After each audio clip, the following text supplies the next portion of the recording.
Hello everyone. We had complete our topic sales mix, okay? And today we are going to continue our chapter with the topic discontinuance of a product, okay? So let's see question number 16 of your tenure. So your question is the cost per unit of the three products P1, P2 and P3 of a concern are as follows. Details P1, P2 and P3. आपको क्या given है? Variable cost given है तीनों की, fix cost, total cost, profit, selling price and number of unit produced. Okay, ये आपको given है तीनों प्रोडक्ट की. Production arrangement are such that if one product is given up, the production of other can be raised by 50%. The director proposed that product P3 should be given up because the contribution in that case is the lowest. आपको क्या बोल रखा है कि अगर जो भी production arrangement है, हम कितने प्रोडक्ट प्रोड्यूस कर रहे हैं? 3 product P1, P2 and P3. Okay, सो आपको बोल रखा है क्या कि अगर आप एक प्रोडक्ट को गिव अप कर दो, ठीक है, मीन्स आप उसको नहीं बना रहे, तो जो आपकी दूसरी प्रोडक्शन होगी, अदर जो प्रोडक्शन है, वो 50% से क्या हो जाएगी? इंक्रीज हो जाएगी. ओके, और आपको कौन सा प्रोडक्ट गिव अप करना है? P3. ओके, सो आपकी अदर जो दो है P1 एंड P2 वो 50% से बढ़ जाएंगी. ओके, आगे देखो. Do you agree?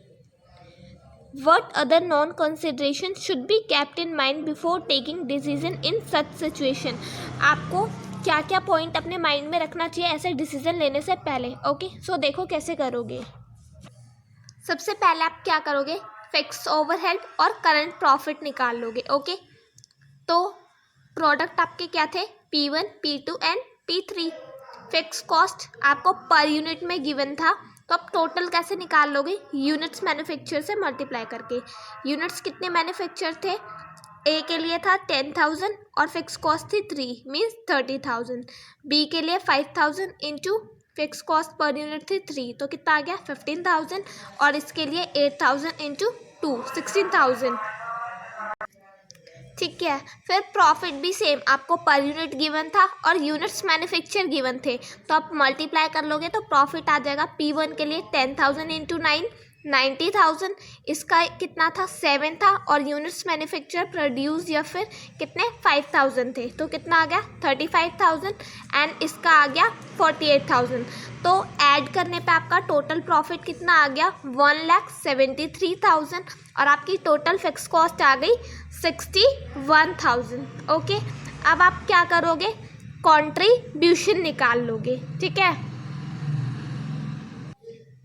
अब देखो P1, P2 और P3 तीनों का सेलिंग प्राइस कंट्रीब्यूशन कैसे निकलता है? Selling price minus variable cost.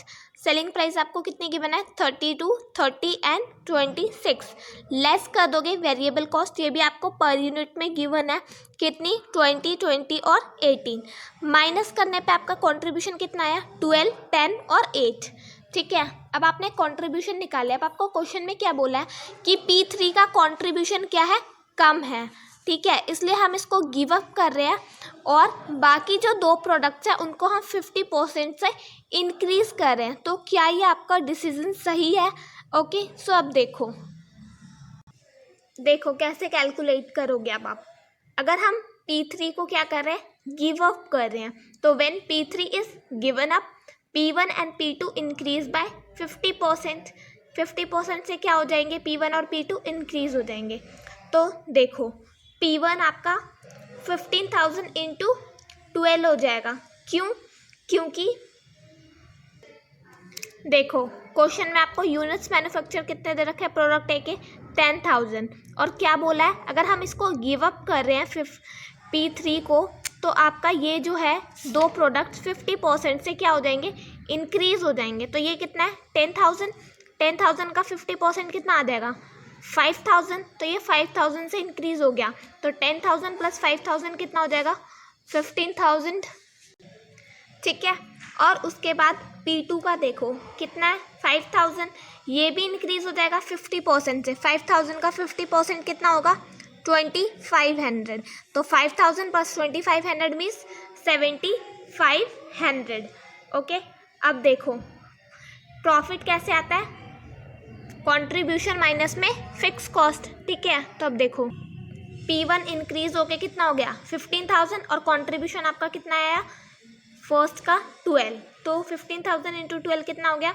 1,80,000। फिर प्रोडक्ट 2 के लिए ये भी इंक्रीज होके कितना हो गया? 7500 और इसका कंट्रीब्यूशन कितना आया? 10, ये कितना हो गया? 75,000। इनकी टोटलिंग कितनी हो गई? 2,55,000। अब इसमें से अगर आप फिक्स कॉस्ट लेस कर दोगे तो आपका प्रॉफिट आ जाएगा। फिक्स कॉस्ट आपने कितना निकाला था? टोटल 61,000। ठीक है, तो आपका लेस करने पे प्रॉफिट कितना आ गया? 1,94,000। अगर आप प्रोडक्ट सी को गिव अप करोगे तो आपको कितना प्रॉफिट मिलेगा?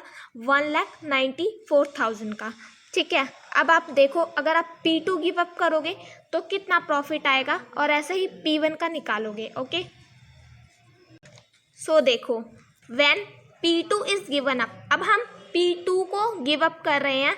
सो P1 एंड P3 जो दो प्रोडक्ट बच गए means P1 and P3 increase by 50%। 50% से क्या हो जाएंगे?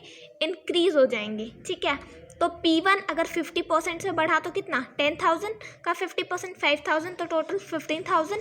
इसका कंट्रीब्यूशन कितना आया? 12, तो टोटल आ गया 1,80,000। फिर P3 में आपको यूनिट्स प्रोड्यूस कितने गिवन थे? 8,000। ठीक है, तो 8,000 का 50% कितना होगा? 4,000, तो प्लस कर लोगे टोटल 12,000। इसका कंट्रीब्यूशन कितना आया? 8। ठीक है, तो ये टोटल कितना आ गया? 96,000 और इन दोनों का टोटल 2,76,000। लेस कर दोगे फिक्स कॉस्ट 61,000, तो आपका प्रॉफिट कितना आ गया? 2,15,000। ठीक है, अब हम P1 को गिव अप करेंगे। सो देखो when P1 is given up, P2 and P3 increase by कितने परसेंट से? 50% से। तो अब P1 को आपने गिव अप कर दिया तो P2 और P3 बचे, तो P2 कितना 50% से इंक्रीज होगा 7500, कंट्रीब्यूशन 10, टोटल कितना आ गया 75,000।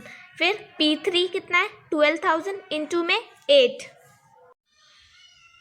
कितना आ जाएगा 96,000। ठीक है, फिर दोनों की टोटलिंग कितनी आ गई 1,71,000। ओके, फिर सेम लेस कर दोगे फिक्स कॉस्ट 61,000, आपका प्रॉफिट कितना आ गया 1,08,000।